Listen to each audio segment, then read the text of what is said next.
सबसे पहले अगर आप देखें लेफ्ट साइड पे ये है प्रोजेक्ट, इसको क्लिक करेंगे, स्क्रीन पूरी विजिबल हो जाएगी। पूरी स्क्रीन में आपका एनवायरनमेंट नज़र आएगा। जब मैं इस पर दोबारा क्लिक करूँगा तो मुझे प्रोजेक्ट स्ट्रक्चर नज़र आएगा। लेफ्ट में क्या नज़र आ रहा है? पहले ऐप्स, दूसरा ग्रेडल। इसके ऊपर क्लिक करेंगे तो ये खुल जाता है। आपके ऐप के अंदर कितने फोल्डर हैं? ऐप फोल्डर है और ऐप के अंदर फर्दर फोल्डर है। कौन कौन से? Manifest, Java and rest. Rest for resources, rest stand for. मैं इसके ऊपर क्लिक करूंगा तो इसके अंदर एक फाइल है। कौन सी? Android manifest. हम किसके बारे में पढ़ रहे थे अभी? एंड्रॉयड मैनिफेस्ट फाइल क्या होती है? क्लियर है? ये मिल गई आपको? कहाँ है ये? एंड्रॉयड में मिल गई मैनिफेस्ट फाइल। अब देखिए मैनिफेस्ट का बताया मैंने, इसका नाम क्या है? Android manifest dot XML file. और ये किस लिए? Is essential for every Android app. It provides important information about your app such as name, icon, permissions, components, activities कौन सी हैं, services क्या हैं, receivers क्या हैं। एग्जाम्पल के तौर पे मैनिफेस्ट फाइल का यहाँ पे XML दिया हुआ है। यही मैनिफेस्ट फाइल आपको अगर ओपन करनी हो तो यहाँ पे आप करेंगे डबल क्लिक। मैं इस क्लिक कर रहा हूँ, डबल क्लिक इसके ऊपर, डबल क्लिक किया, ये फाइल खुल गई राइट साइड में। अब इस राइट साइड में देखें कि ये मैनिफेस्ट फाइल है ऊपर, इसका पूरा XML एड्रेस आ रहा है। ये है XML NS stand for name space, XML का नेम स्पेस। तो ये यहाँ पर मौजूद है, स्कीमास डॉट टूल्स के अंदर मौजूद है। फिर उसके बाद एप्लीकेशन आ गई। एप्लीकेशन में अलाउ बैकअप ट्रू है, डेटा एक्सट्रैक्शन रूल्स दिए हुए हैं, और इसी तरह से फुल कंपोनेंट। आइकन यहाँ पर आया लॉन्चर, IC_ लॉन्चर। लेबल क्या है? राउंडेड आइकॉन दिया है मैंने इसका लॉन्चर के ऊपर। फिर सपोर्ट, थीम, एटसेट्रा। ये आ गई एक्टिविटी, ये कोड दिया हुआ था एक्टिविटी। और ये देखें डॉट मेन, नाम क्या है? Dot main. एक्सपोर्टेड ट्रू है, लेबल UMS है, और इसका थीम कौन सा है? @style theme dot UMS। और फिर कैटेगरी वाली इंटेंट आई हुई है। ठीक है, तो ये कोड मुझे लिखना नहीं पड़ा, ये कोड जनरेट हो गया। जब मैंने प्रोजेक्ट क्लिक किया तो ये कोड जनरेट हो जाएगा ऑटोमेटिकली। आपने इसको यूज़ करना है डिफरेंट कामों के लिए। तो ये हो गई हमारी मैनिफेस्ट फाइल। अब मैं क्लिक करूँ जावा के ऊपर तो इसके अंदर क्या है? जावा की फाइलें, जावा की डिफरेंट फाइलें मिलेंगी आपको। पहली पे मैं खोलूँगा ग्रुप को UMS में क्या आया? UI theme. इसको ओपन करूंगा तो क्या आला है? Colour, theme, type. अब जैसे मैंने एग्जांपल देके समझाया था ना आपको, क्या पाकिस्तान के अंदर सिंध के अंदर सक्कर। तो इस तरह से याद रखने की हायरार्की है। ऐप के अंदर जावा में UMS का प्रोजेक्ट के अंदर थीम, UI थीम, और UI थीम में UI फॉर यूज़र इंटरफेस। और उसमें आपकी क्या चीज़ आते हैं? कलर, थीम और टाइप। इसी तरह मेन एक्टिविटी फाइल है जिसकी एक्सटेंशन क्या है? KT, Kotlin. इसको मैं डबल क्लिक करूँ तो ये खुल जाएगी, ये वाली पहले ही खुली हुई है। एक्सपेंड कर लें, मिनी कर लें। फिर आते हैं हम नीचे, एंड्रॉयड टेस्ट भी ऑटोमेटिकली जनरेट करता है। टेस्ट फाइलें जावा में होती है। फिर आपका है टेस्ट के बाद example of unit test. Resources में जाएं, रिसोर्सेज में भी फोल्डर हैं। कौन कौन से? Drawable, mipmap, values, XML। Drawable में जाएंगे, क्लिक करेंगे तो ये देखिए ये आपका है लॉन्चर बैकग्राउंड, और ये कौन सा है? फोरग्राउंड। अगर मैं इस XML पे क्लिक करूं स्क्रीन के ऊपर तो आपके पास ये स्क्रीन जैसे ही क्लिक होगी तो then you have an interface. और उस इंटरफेस में क्या करेंगे? डबल क्लिक करता हूँ मैं, देखें ये आपकी डबल क्लिक करने से XML ओपन हो गई। ओनली लॉन्चर बैकग्राउंड, ये ब्लू, ये बैकग्राउंड आ रहा है इसका राइट पे। इसी तरह से अगर मैं फोरग्राउंड की बात करूं, डबल क्लिक करूं तो ये फोरग्राउंड का कोड आ गया और ये फोरग्राउंड की पिक्चर नज़र आ गई। क्या लिखा हुआ आ रहा है ऊपर? UMS। अच्छा, ये हमारे पास है ड्रॉएबल बैकग्राउंड की लिंक। किस में देखना चाह रहे हैं? नन, वाइट वाइट हो गया, ब्लैक स्क्रीन बन गई। और देन चेक रेड, चेक्स के अंदर यहाँ पे आप जो आपको थीम अच्छा लगे नन करेंगे तो नन ऐसा आ जाएगा। तो ये यूएमएस ओपन हो रहा है। फिर आप जाएं तो ग्रेडल फाइल्स हैं।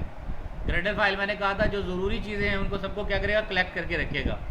तो यहाँ पे ग्रेडल फाइल में आपके पास सबसे पहले आ रहा है क्या, ओपन करके देख लें इसको भी, ग्रेडल फाइल को।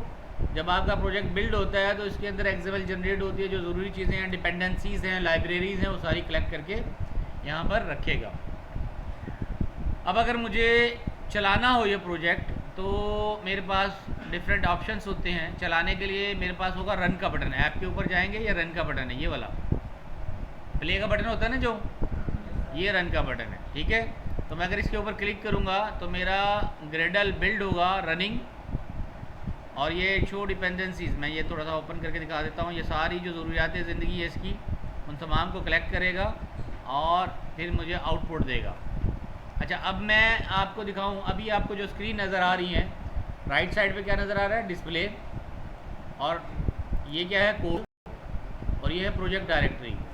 अगर मैं इसको मिनिमाइज़ कर दूं, ये प्रोजेक्ट डायरेक्टरी मिनिमाइज़ होगी तो मेरे पास दो स्क्रीन है। कौन कौन सी,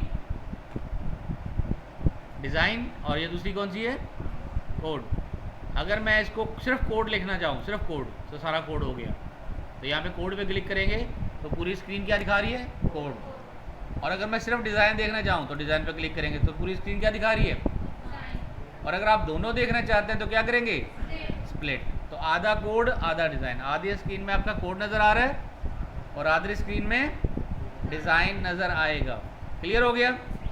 अब आते हैं हम टूवर्ड्स ये जो आपकी एपीआई है, यहाँ पे रीसाइजेबल एक्सपेरिमेंटल API 34 है, यानी ये वर्चुअल डिवाइस है जिसको हम यहाँ पे रन कर सकते हैं। मैं जब इसको क्लिक करूँगा तो ये वर्चुअल डिवाइस के लिए ग्रेडल ओपन हो जाएगा और हमारा डिवाइस मैनेजर, यहाँ देखिए एक बार है डिवाइस मैनेजर, ये मैंने खोला और यहाँ पे नज़र आ रहा है डिवाइस मैनेजर रीसाइजेबल।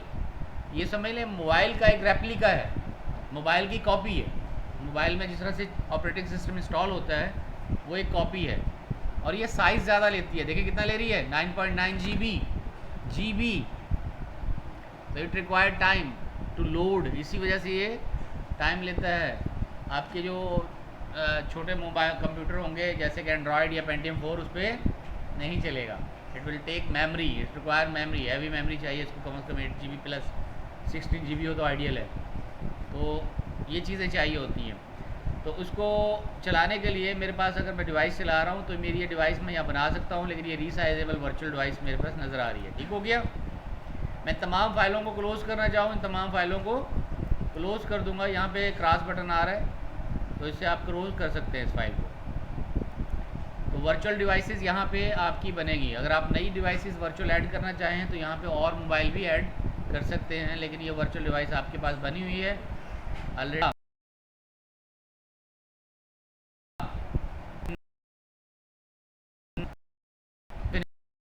कितनी देर लगी उसको, टाइम भी बता रहा है कितनी देर लगी ग्रेडल को, 49 मिनट्स 41 सेकंड 122 ms मिली सेकेंड, इतना टाइम लगा। ये सारी नोटिफिकेशन में बता रहा होता है जब ग्रेडल स्टार्ट होता है फर्स्ट टाइम कितना टाइम लगता है। क्लियर। तो अब आपको समझ में आ रहा होगा जब मैं इतना टाइम लगा रहा था इसलिए लगा रहा था कि ये स्टार्ट हो जाए। ग्रेडल स्टार्टेड किस पे, 5:30 पे। अब आपका domain started successfully and domain not running starting now due to the TCP। कोई TCP पे आपके पोर्ट नंबर पे अगर कन्फ्लिक्ट आ जाए तो वहाँ पे ये बताता है कि कहाँ पे क्या इशू आ रहे हैं। इस नोटिफिकेशन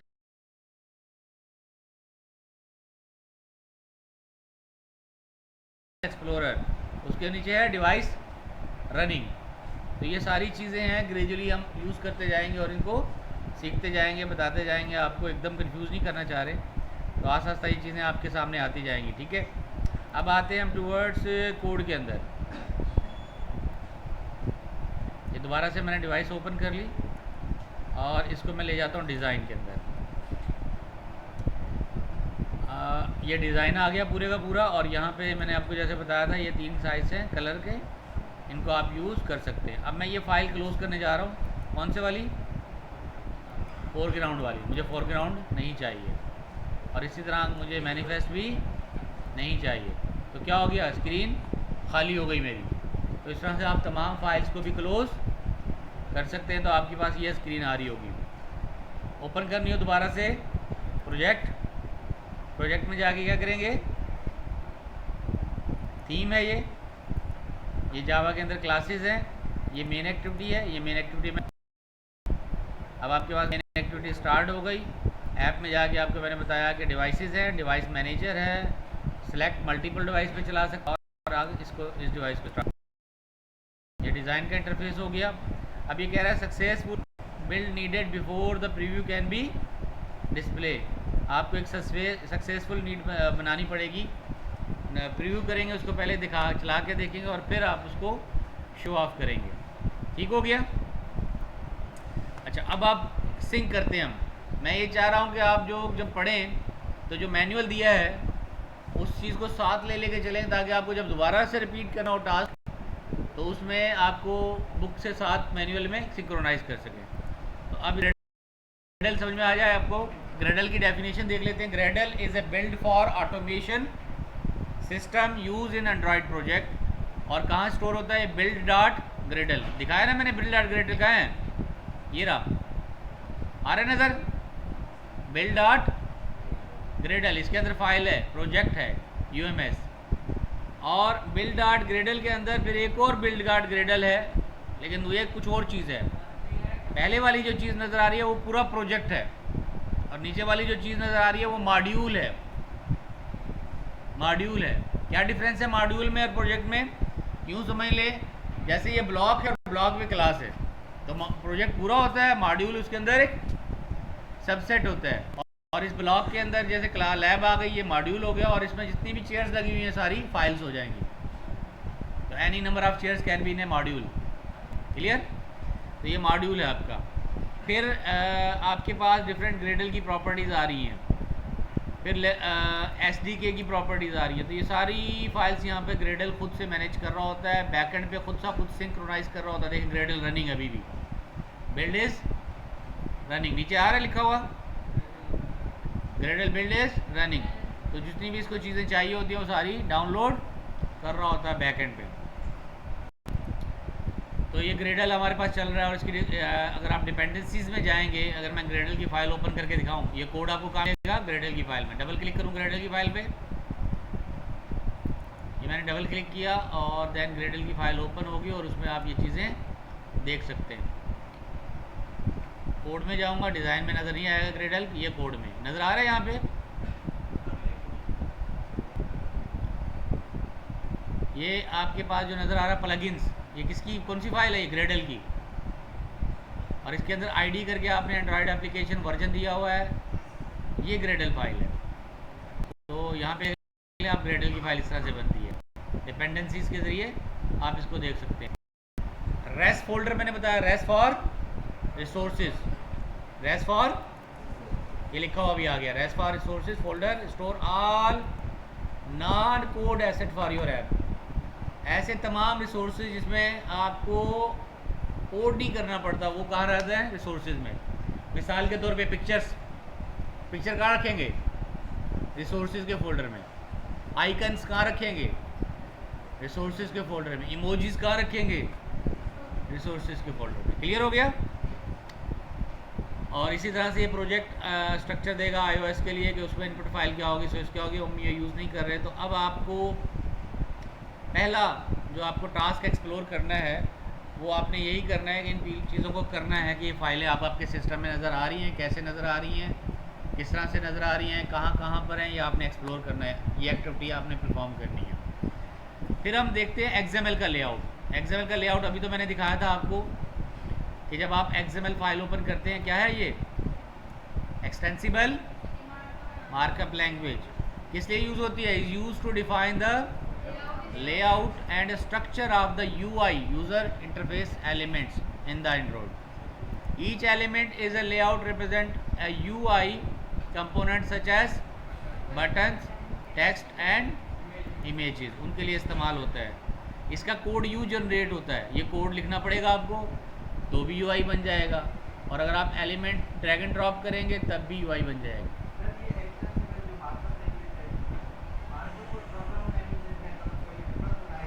हाँ, मार्कअप और प्रोग्रामिंग लैंग्वेज में फ़र्क ये है कि ये फ्रंट एंड बना रही है, सिर्फ नज़र आ रही है जो चीज़, तो उसको बताएगी बटन कहाँ है, उसके बॉर्डर कितना है, उसका साइज़ कितना है, बस उसको चेंज नहीं करते। प्रोग्रामिंग जो आपकी कॉटलिन है उसमें हम कहेंगे अगर यूज़र बटन पे क्लिक करे तो क्या करे, अगर टेक्स्ट में @ ना लिखा हो तो क्या करे। इस तरह की लॉजिक जो डेवलप करनी होती है वो using coding language, programming language use करते हैं।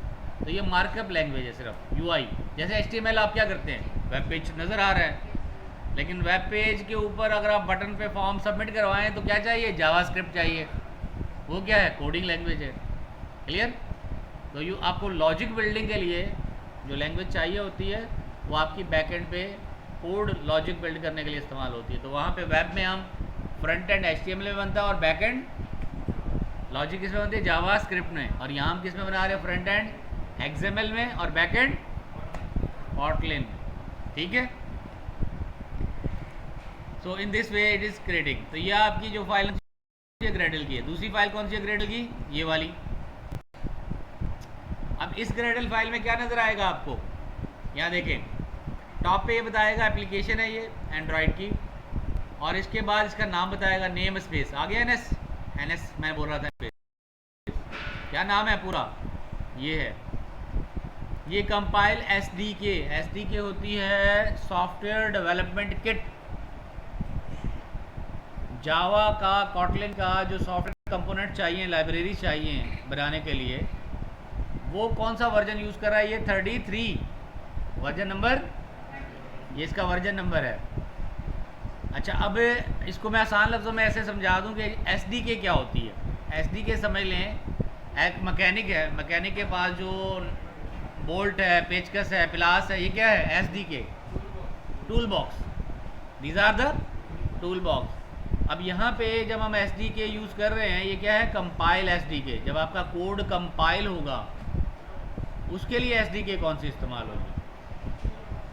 फिर नीचे आपका दिया हुआ है एप्लीकेशन ID। एप्लीकेशन ID कौन सी होगी, MHMIBA.UMS। ये हमने नाम बनाया था जो कि पैकेज नेम था, याद है, this is a package name. Project name UMS है, लेकिन पैकेज नेम क्या है, पूरी ID का स्टैंड फॉर, ID का फुल फॉर्म क्या है, IDE होता है वो, सिर्फ ID stand for identifier, ID stand for identifier. तो एप्लीकेशन की ID होती है सबके, आपको जब कहते हैं ना student ID, student roll number को क्या कहते हैं हम, स्टूडेंट ID, या CMS नंबर होता है, या कोई यूनिवर्सिटी का नंबर होता है यूनिक, तो स्टूडेंट ID होती है। तो यहाँ पे आपकी ID ये बन गई। अच्छा, टारगेट SDK है, चलाना किस में, कोड इसी में चलाना है। वर्जन कौन सा इसका, 1। वर्जन का नेम क्या है, 1.0। टेस्ट इंस्ट्रूमेंट रनर, नज़र आ रहा है, ये पूरा Android.test.runner, ये सारी चीज़ें आ जाएंगी। अच्छा, मैं ये सिर्फ आपको फर्स्ट टाइम समझा रहा हूँ, ये तमाम एप्लीकेशन में यही होगा, ये सिर्फ बता रहा हूँ कि ये बन रही होती हैं फाइलें, फिर कहाँ से क्या यूज़ करना पड़ेगा आगे जाके हम ग्रेजुअली चीज़ें करते जाएंगे। ठीक हो गया। तो ये पूरा कोड जनरेट हो रहा है। अब मैं आपको एक नई क्लास बनाना सिखाता हूँ। मैं यहाँ पे जाऊँगा अपनी फ़ाइल के अंदर, और यहाँ फाइल में जाके मैं जो फोल्डर है मैं इसमें राइट क्लिक करूँ, राइट क्लिक करके जाऊँगा न्यू, और न्यू में क्या लिखूँगा, कॉटलिन क्लास फाइल। ये भी कर सकता हूँ, और अगर मैं चाहूँ तो यहाँ पे एक्टिविटी भी बना सकता हूँ, और वो एक्टिविटी कहाँ लेंगे हम, यहाँ से एक्टिविटी। ठीक है, ये फाइल होती है कोडिंग वाली फाइल, और ये एक्टिविटी फाइल क्या होती है कि ये UI भी बना देता है और बैकएंड पे उसकी मैचिंग कोडिंग फाइल भी बना देगा, ब्लैंक। तो मैं यहाँ पे स्टार्ट करता हूँ, तो मैं कहता हूँ बेसिक व्यू एक्टिविटी, क्या क्लिक करेंगे, तो मुझे इससे पूछेगा बेसिक व्यू एक्टिविटी का नाम क्या है, तो मैंने कहा इसका बेसिक एक्टिविटी मेन एक्टिविटी 2। 2 तरह के नाम होंगे, नोट कर लीजिएगा। अब मैं बड़ा इंपॉर्टेंट पॉइंट बताने वाला हूँ। एक नाम वो होगा जो जावा की कोडिंग में इस्तेमाल होगा, और एक नाम वो होगा जो UI में इस्तेमाल होगा। यूआई किस में बनाते हैं हम? एक्सएमएल में। कोडिंग किस में करते हैं? कॉटलिन में।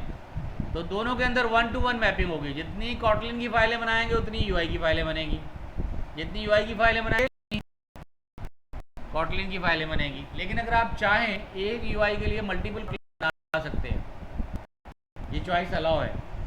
ठीक है, तो मैं बताता हूँ इसकी कैसे बनेगी। अब देखें, समझा रहा हूँ मैं आपको। ये जो फाइल बन रही है ये कौन सी है? कॉटलिन वाली फाइल, क्लास है ये, मेन एक्टिविटी 2। नीचे क्या लिखा हुआ है? Layout name. लेआउट का मतलब है यूआई। ये किसका नाम है? लेआउट का। अच्छा, मैं अगर इसको बोलूँ ये लॉन्चर एक्टिविटी बन जाए तो मैं इस पर क्लिक कर दूंगा। इसका मतलब है जब मोबाइल ऐप चलाऊंगा जो पहली स्क्रीन आएगी तो ये बन जाएगी। ठीक है, तो अगर आप इस पर चेक लगा देंगे तो ये पहली स्क्रीन बन जाएगी लॉन्चर। अच्छा, सोर्स लैंग्वेज कौन सी यूज़ करेंगे? कॉटलिन। इसमें ऑप्शन आएगा जावा भी कर सकते हैं, लेकिन हम जानते हैं कि अब जावा पुराना हो गया और कॉटलिन नई आ गई है, उसमें ज़्यादा फीचर है तो हम कॉटलिन सीखेंगे। फिनिश पे क्लिक करेंगे तो जैसे मैंने फिनिश पे क्लिक किया ये अब 2 फाइलें जनरेट करेगा, एक यूआई की और दूसरी कॉटलिन की। देखिए बन गई ये फाइल। कौन सी? फर्स्ट फ्रेगमेंट बन गया। दूसरी क्या बनी? Main activity 2, second fragment. अब हम देखें, जब हमने ये 2 फाइलें बनाई है, इसके ऊपर लिखा हुआ सी फॉर कोडिंग। ये कौन सी कोड फाइलें हैं? लॉजिक फाइलें। उनकी एक्सटेंशन क्या होगी? केटी कॉटलिन। इसी तरह से आपकी अगर आप जाएं, एक फ़ोल्डर और बन गया जो पहले नहीं था। रिसोर्सेज में देखा ये फ़ोल्डर था, लेआउट का फ़ोल्डर था पहले नहीं था, अभी बना है। लेआउट का फ़ोल्डर अभी क्रिएट हो गया। तो अब देखिए इसके अंदर क्या आया है? Main activity, content main, fragment first, fragment second. ये 4 फाइलें उसने जनरेट ऑटोमेटिकली कर दिया आपके लिए। अब ये 4 फाइलें हैं क्या, इनको समझने के लिए हम क्या करेंगे? मेन एक्टिविटी एक्सएमएल पे क्लिक करूं तो मैं स्क्रीन डेवलप होगी जो आपको नज़र आएगी डिज़ाइन में। तो इट्स लोडिंग। ये स्क्रीन जो है वो बताएगी यूआई आपका क्या होगा, और मेन एक्टिविटी कोडिंग में क्या होगा कि आप उसके अंदर लॉजिक क्या डेवलप करेंगे।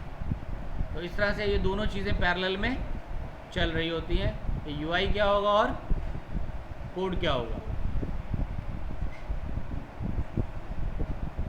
So it's creating. अच्छा देखिए, जब मैंने क्लिक कर दिया तो इसको लोड करने के लिए क्या लिखा हुआ रहा? Gradle sync is in progress. तो यहाँ पे नीचे भी नीचे लिखा हुआ है ग्रेडल प्रोजेक्ट ओपन हो रहा है, और इसके लिए वो इंडेक्सिंग करेगा।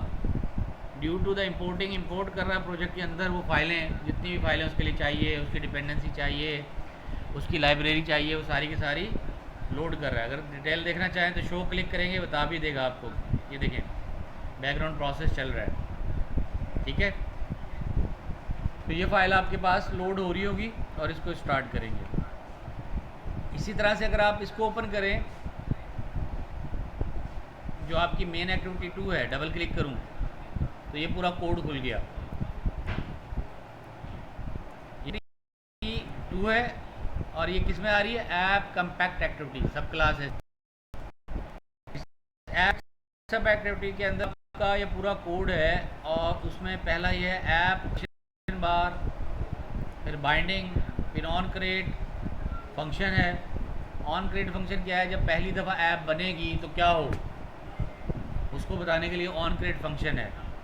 और वो क्या करेगा? वो बाइंडिंग करेगा जितनी भी स्क्रीनें बनी हुई हैं उसके अंदर ऑलरेडी, उनके साथ इंटीग्रेशन करेगा, उनके साथ जोड़ेगा।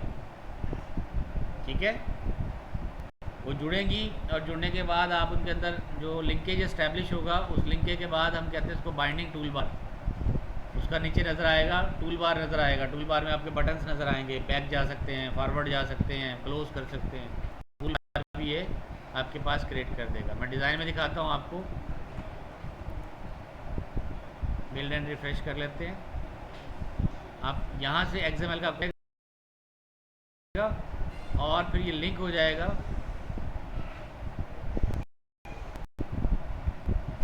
थीम के साथ।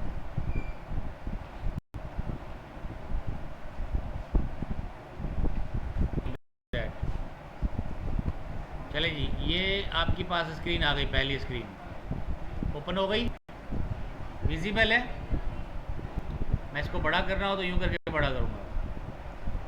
ये आपकी फर्स्ट इम्पैक्ट, इसके लगा हुआ बटन, एक ऊपर लगा हुआ बटन, टेक्स्ट लिखी हुई है इसके ऊपर। ये पहली स्क्रीन है। अच्छा जी, इस स्क्रीन के अंदर अगर आप देखिए ये डिज़ाइन व्यू है, और इसके पीछे यहाँ पे मैं इसको थोड़ा कंप्रेस कर देता हूँ, ये पैलेट्स है जिसमें ये बता रहा है ये टेक्स्ट व्यू है। ये जो नज़र आ रहा है क्या है, टेक्स्ट व्यू।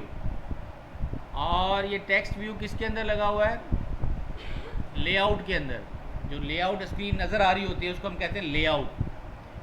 अच्छा, लेआउट में चीज़ें जो रखी जाती हैं उनकी डिफरेंट तरतीब होती है। मतलब अगर आप कोई भी टेबल पे चीज़ें रखना चाहें तो उसका डिफरेंट स्टाइल हो सकता है। आप कहेंगे भाई ये कोने, इस कोने पे रखो, ये उस कोने पे रखो, ये इस कोने पे रखो, ये टॉप पे रखो, या बॉटम पे रखो। तो मतलब आप बता रहे हैं उसको बॉर्डर्स के लिहाज से, सेंटर में रखो। फिर ये होता है कि कोई पोजीशन आप फिक्स करते हैं, वो डिफरेंट लेआउट होगा।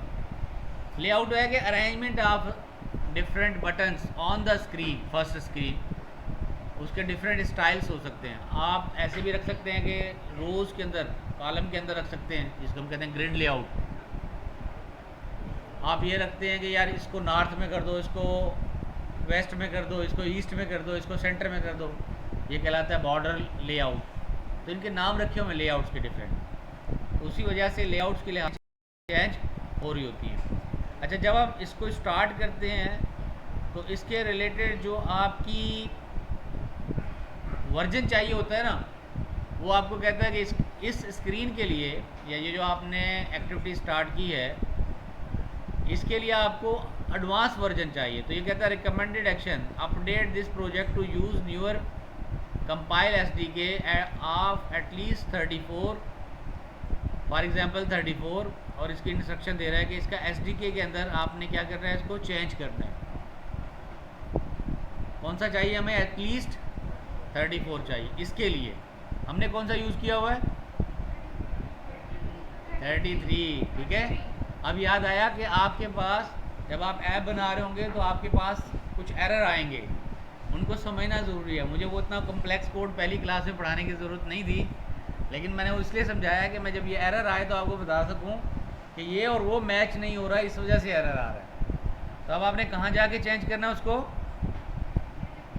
कहाँ जाके चेंज करना है,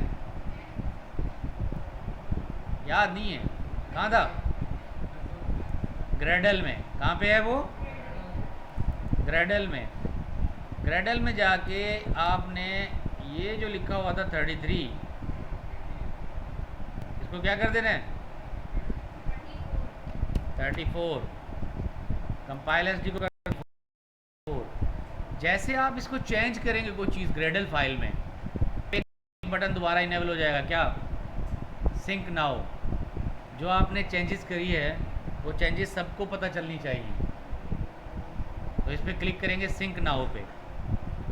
जैसे ही आप सिंक नाउ पे क्लिक करेंगे तो यहाँ पे देखें जो रेड कलर की एरर आ रहे थे वो गायब हो जाएंगे, और ये दोबारा से उस प्रोजेक्ट से रिलेटेड, अब वो आपका वर्जन 34 डाउनलोड कर रहा है। पहले आपका वर्जन कौन सा डाउनलोडेड था, 33, पुराने मॉडल था। पुराने मॉडल के लिहाज से ये ऐप चलने के लिए तैयार नहीं थी। इसी वजह से यहाँ पे जब मैंने 34 किया तो एरर आ गया। अब ये क्या कर रहा है, प्रिपेयर टू अपडेट, नज़र आ रहा है, ये अपडेट कर रहा है, और अब आपका ग्रेडल बिल्ड 34 वाला डाउनलोड हो रहा है।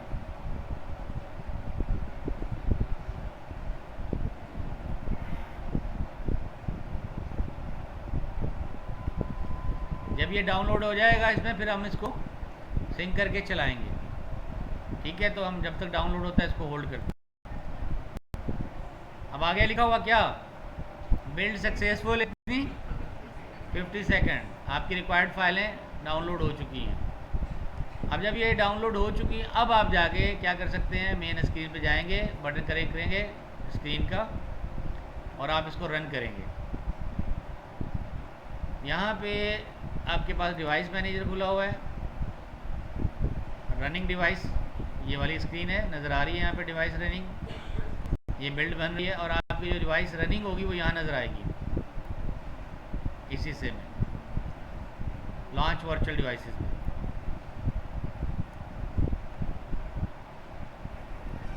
ये देखें कोड राउंड बिल्ड हो रहा है, मैनिफेस्ट हो रहा है यहाँ पे, ये देखें डिपेंडेंसीज जनरेट हो रही हैं, ये कोड नज़र आएगा आपको, ये काम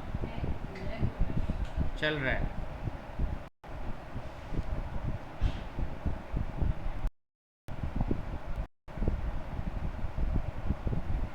नीचे नीचे देखिए क्या लिखा हुआ है, इंडेक्सिंग एंड्रॉयड एसडीके एपीआई कौन सी 34।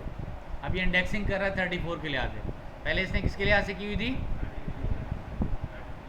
33 के लिहाज से। अब 34 के लिहाज से जितनी लाइब्रेरीज चाहिएंगी उन तमाम को ये डाउनलोड करेगा, इंटीग्रेट करेगा और फिर हमारी डिवाइस जो है वो एग्जीक्यूट हो जाएगी। यहाँ पे मीनवाइल मैं ये चीज़ें दिखा दूँ आपको, यहाँ पे आपका जो